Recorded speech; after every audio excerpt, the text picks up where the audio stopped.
नमस्कार। हिंदी हब की एक नई वीडियो में आप सभी का स्वागत है। कई बार शब्द लिखते लिखते हम अक्सर असमंजस में पड़ जाते हैं कि कुछ हिंदी वर्णमाला के वर्ण हैं, उनका सही प्रयोग कहाँ हो सकता है। ऐसे ही कुछ वर्णों को लेकर हम आज आए हैं, जैसे ड, ढ और उनके जैसे नुक्ता दिखाई लगने वाले ड़ और ढ, और साथ में एक नया वर्ण ंग कि ये कहाँ मिलता है। तो सबसे पहले कि हम इन वर्णों को लेते हैं जो पहले है हमारे पास कि ये कहाँ मिलते हैं हमें। जैसे ड और ढ, ड और ढ हैं वो ट वर्ग के सदस्य हैं। ट, ठ, ड, ढ, ण, ट, ठ, ड, ढ, ण। तो आपने देखा कि ये दोनों वर्ण हैं वो यहाँ ट वर्ग में आए हैं, और ट, ठ, ड, ढ, और कहाँ है इनका उच्चारण स्थान क्या बनता है? मूर्धन्य, क्योंकि ये मूर्धस के साथ जीवा इनको छूती है, तो ये मूर्धन्य वर्ण कहलाते हैं। स्पष्ट हो गया। अब इसके साथ क्या है कि इनका प्रयोग कहाँ होता है। मूर्धन्य वर्ण है और हिंदी में इनका प्रयोग कहाँ होता है। देखिए, हिंदी में जब इनका प्रयोग होता है तो उसमें कहाँ है ये? पहले ड लेते हैं, डमरू, इसके साथ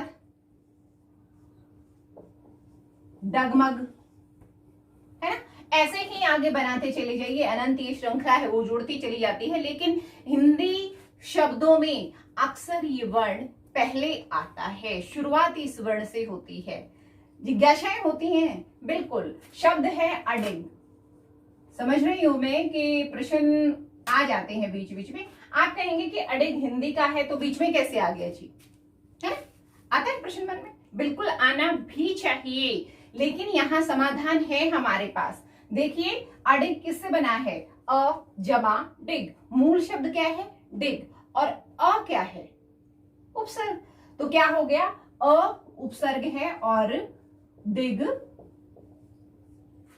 मूल शब्द है, तो कहां हुआ? अडिग। स्पष्ट हो गया? हाँ, समझ में आना चाहिए।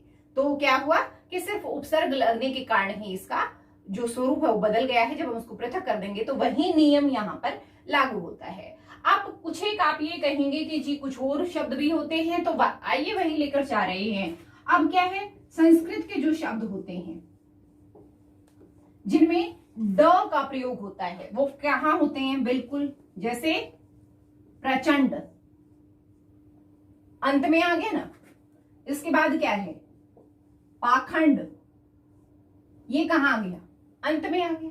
आ गया ना। बिल्कुल, ये सही है कि संस्कृत शब्द में इनका प्रयोग अंत में होता है।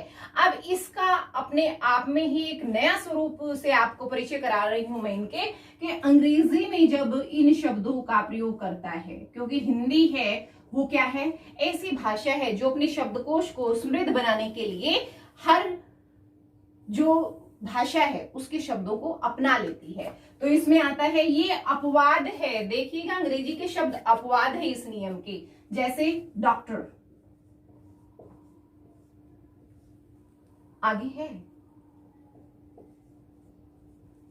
हेड, ये कहां है? पीछे है। और रेडियो बीच में है। इस पे ये नियम नहीं लगाएंगे, ठीक है, कि अंग्रेजी में इसका कहीं भी प्रयोग हो सकता है। रोड है तो कहीं भी जाइएगा, लेकिन ध्यान रखिएगा कि इन शब्दों में अंग्रेजी में ड का प्रयोग कहीं भी हो सकता है, लेकिन हिंदी में पहले होता है। स्पष्ट हो गया? हाँ, बिल्कुल, ये वर्ण आपके स्पष्ट हो गए हैं। अब हम आगे चलते हैं। ड़ और ढ, ड़ और ढ, जैसे ये दोनों क्या है? मूर्धन्य है। स्पष्ट हो गया ना ये? तो अब तक ये वर्ण, दोनों जो वर्ण हैं वो कहलाते हैं उत्क्षिप्त। उत्क्षिप्त वर्ण। स्पष्ट हो गया? उत्क्षिप्त यानी जिनको बलपूर्वक थोड़ा सा जोर देकर बोला जाता है, जो झटके के साथ बोले जाते हैं, वो क्या कहलाते हैं? उत्क्षिप्त वर्ण कहलाते हैं। स्पष्ट हो गया? आगे समझ में। अब इसके बाद क्या है? उत्क्षिप्त के बाद कि इनका प्रयोग कैसे होता है ना। ये हिंदी वर्णमाला के नहीं है, दूसरे से आए हुए हैं, आगत वर्ण है। स्पष्ट हुआ। अब कहां देखते हैं इनका प्रयोग हम कैसे करेंगे इसके साथ साथ में। अब इनका देखिए, इनके प्रयोग के लिए हम देखेंगे कि सबसे पहले कौन से लें, ड़ को। जैसे बिल्कुल सही, सड़क जो हमें पढ़ाया जाता है ना, हो गया सड़क। अब क्या है, कड़ा, है ना। ऐसे ही कितने ही आगे शब्द बनाते जाइए, लेकिन एक चीज का ध्यान रखिए, ड़ से, इस उत्क्षिप्त वर्ण से कहीं भी किसी शब्द की शुरुआत नहीं होती है। समझ में आया? बिल्कुल। इसी तरह से ढ को ले लेते हैं। ढ यहां ढक्कन नहीं होगा, ढक्कन ढ से होता है, ये ढ है ना, उत्क्षिप्त है, ध्यान रखिएगा। तो इससे क्या बनेगा, आरूढ़, और इसके नीचे नुक्ता लगता है ना, और इसके बाद क्या है, पढ़ाई।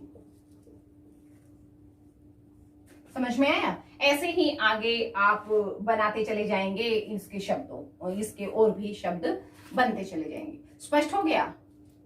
हाँ बिल्कुल, ये रह गया है, इसकी भी जिज्ञासा का निवारण हम करते हैं अभी साथ साथ।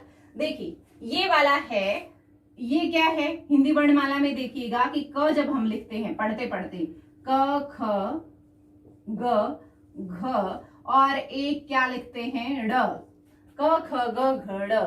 ध्यान दें, ये ड़ नहीं है, बल्कि क्या है, ङ, क ख ग घ ङ, है ना, पंचमाक्षर। ये हिंदी वर्णमाला में क वर्ग का पंचमाक्षर है, जिसका उच्चारण स्थान वो क्या है, नासिक। ठीक है, समझ में आ गया, स्पष्ट हो गया। अनुस्वार कहलाते हैं ये। तो ये पंचमाक्षर हैं। जैसे इसका उदाहरण जब हम लिखेंगे तो वो क्या होगा, पंखा, पंखा। अब आप कहेंगे जी बिंदु लगी हुई है, बिल्कुल बिंदु लगी हुई है, लेकिन जब हम इस बिंदु को पंचमाक्षर का स्वरूप देते हैं, रूप प्रदान करते हैं, तो वो क्या होगा, पंखा। स्पष्ट हो गया, आगे समझ में? बिल्कुल। अब इसके बाद क्या है, ये पंचमाक्षर है, ये नहीं है, ये हमने पढ़ा ना ऊपर कि ये तो उत्क्षिप्त है ना। हाँ, एक सुधी दर्शक हैं हमारे, उन्होंने एक प्रश्न पूछा था हमसे कि मैम के अड़े है, यहां पर इसी का हम इधर ले आते हैं इसको, कि इसके साथ मात्राओं का प्रयोग होता है या नहीं, क्योंकि 12 खड़ी में ड को स्थान दिया गया है, डाड़ी डू, है ना। तो देखिए हम कहना चाहेंगे कि ये वर्ण तो आगत है, लेकिन हिंदी वर्णमाला में सभी मात्राएं हैं वो इसके साथ में जुड़ी हुई। जैसे एक तो ये है कड़ा, अब इसके साथ क्या है, ककड़ी, है ना, है ना, ककड़ी। और अब क्या है आगे, अकड़ू। तो जाहिर सी बात है कि हर मात्रा का प्रयोग है वो अड़ के साथ होता ही होता है। उम्मीद है आपको समझ में आ गया होगा, आपको आपके प्रश्न का उत्तर है वो मिल गया होगा, और आपके प्रश्न हैं, आपकी जिज्ञासा का समाधान करना ही हमारा लक्ष्य है। तो जुड़े रहिए नए विषयों के साथ, नए प्रश्नों के उत्तर के साथ, हिंदी हब के साथ। और हाँ, चैनल को लाइक और सब्सक्राइब करना ना भूलें।